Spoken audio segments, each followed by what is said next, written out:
Haderslev Kommune oplever du først og fremmest kulturen som en del af hverdagen. Den trives overalt og finder hver dag nye udtryk. Den lever i befolkningen, i byen, i naturen og i historien.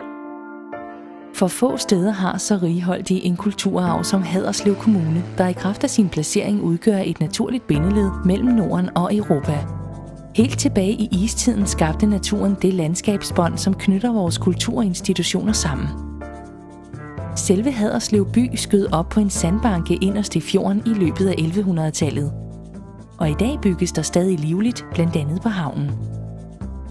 Blandt områdets mest markante bygninger er Gram Slot, den største middelalderbygning uden for København. Vand har altid været en væsentlig drivkraft. Historiske perler som Tørning Mølle og Christiansdal Vandværk videregiver fortsat deres spændende fortællinger, mens de maritime aktiviteter ved Årøsund både peger bagud i historien og lægger nye aspekter til kulturarven.